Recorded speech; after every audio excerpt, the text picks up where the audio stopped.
अपूर्णांक म्हणजे काय ते आपण आता समजून घेऊया. 1, 2, 3 असे जे आपण अंक मोजतो हे सगळे पूर्ण अंक आहेत. म्हणजे ते एकाहून लहान नाही आहेत. जेव्हा आपण म्हणतो एखादी गोष्ट अर्धी आहे किंवा दीड आहे, 3.5 आहे, हे पूर्ण अंक नाही आहेत. तर असे जे अंक पूर्ण नाही आहेत ते अपूर्ण अंक आहेत, म्हणून आपण त्यांना अपूर्णांक म्हणतो. आता हा जो चौरस आहे या चौरसाचे 4 भाग केलेत आणि ते 4 भाग कसे आहेत? ते समान आहेत, एकसारखे भाग आहेत, कमी जास्त आकाराचे नाही आहेत. तर आपण काय म्हणू शकतो की ह्या 4 भागांमधला एक भाग रंगवलाय, तर 4 समान भागांपैकी एक, म्हणून आपण त्याला लिहितो 1/4 म्हणजे 4 पैकी 1.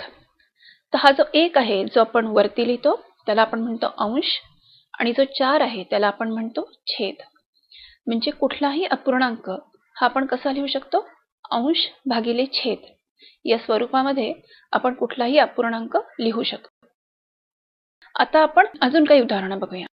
आता हा एक आयत आहे माझ्या समोर, अशी एक पट्टी आहे म्हणजे आयताकृती, आणि या पट्टीचे 1, 2, 3, 4, 5 भाग केलेत आणि 5 पैकी किती भाग रंगवलेत? 2. म्हणजे मला रंगवलेला भाग कसा दाखवता येईल? मला तो असा दाखवता येईल की 2 अंश आणि 5 छेद म्हणजे 2 पंचमांश. याला आपण म्हणतो की 2 पंचमांश भाग रंगवलेला आहे. आता या पुढच्या आकृतीत 3 भाग आहेत.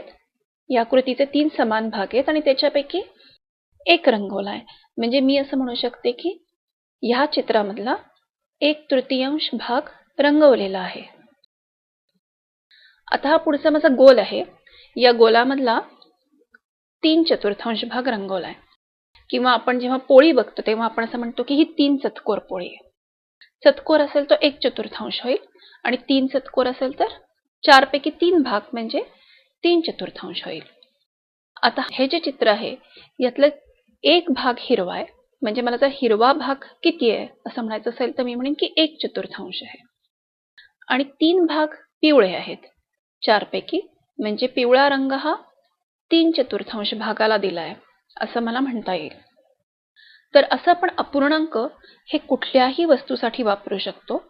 कुठल्याही वस्तूचे समान भाग केले आणि त्याच्यामधले काही भाग उचलले तर आपण ते अपूर्णांकामध्ये दाखवू शकतो. म्हणजे समजा माझ्याकडे एक पेरू आहे आणि मी त्या पेरूच्या 6 सारख्या फोडी केल्या आणि त्यातली मी एक फोड खाल्ली, तर मी असं म्हणू शकते की 6 पैकी 1 म्हणजे मी 1/6 पेरू खाल्ला आहे.